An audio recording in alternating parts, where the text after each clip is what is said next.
नमस्कार, आप देख रहे हैं अपडेट इंडिया और मैं हूं आपके साथ अतुल एहसास। मेरे पीछे का जो बैनर है उस पे लिखा है पाकिस्तानियों भारत छोड़ो। पर मैं आपको साल 1942 के उस दौर में ले चलता हूं। साल था 1942, महीना था अगस्त का, जब पूरे देश में अंग्रेजों के खिलाफ आंदोलन चरम पर था।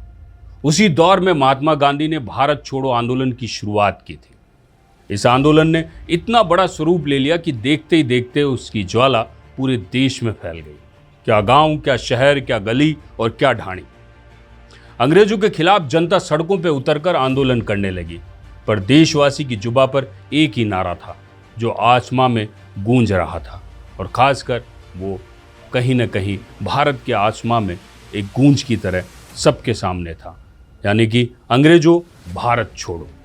कहने की जरूरत नहीं कि इस आंदोलन ने ब्रिटिश हुकूमत की जड़ों को हिला कर रख दिया।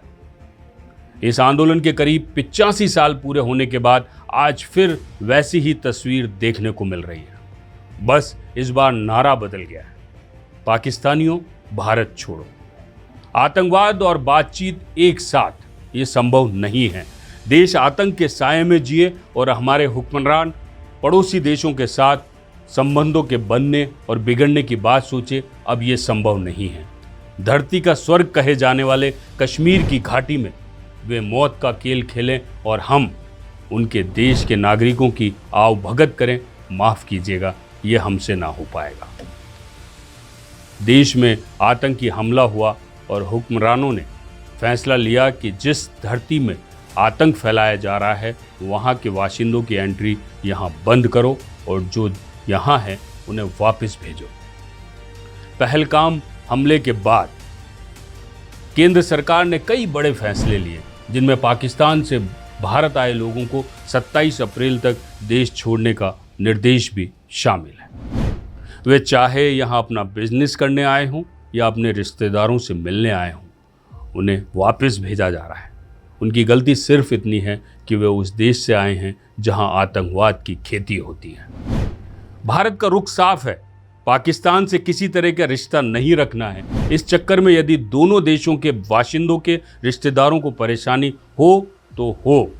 अटारी बॉर्डर से आज 75 पाकिस्तानी नागरिक वापस लौटे, वहीं 335 भारतीय स्वदेश पहुंचे हैं। राजस्थान में पाकिस्तान से आए लोगों को वापस भेजने की प्रक्रिया जारी है। अब तक करीब 28 लोगों को पाकिस्तान भेजा जा चुका है। करीब 500 और लोगों को भी जल्द ही भेजने की प्रक्रिया चल रही है। आंकड़ों के अनुसार राजस्थान में करीब 30,000 पाकिस्तानी नागरिक रह रहे हैं। इनमें 500 शॉर्ट टर्म और बाकी सभी लोग लॉन्ग टर्म वीज़ा पर यहाँ आए हुए हैं।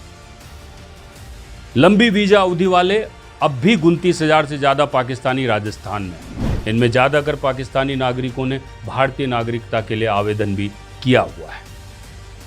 29,000 से ज़्यादा पाकिस्तानी, वो भी राजस्थान में, जिसकी सीमा पाकिस्तान से लगती है। हमें तो अब जाकर पता चला कि भारत की नागरिकता लेने के लिए इतनी बड़ी संख्या में आवेदन आए हुए हैं। क्या वाकई भारतीय नागरिकता लेना इतना आसान है?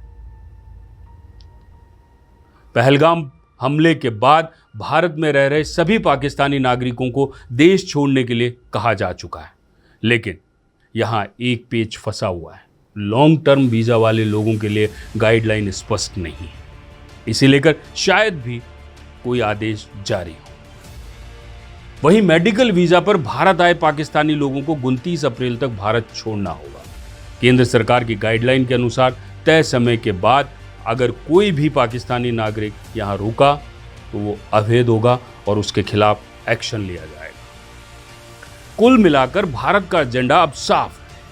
पाकिस्तानियों से कोई हमदर्दी नहीं, देश की सुरक्षा और अखंडता को बनाए रखने के लिए सरकार ने ये कदम उठाया है।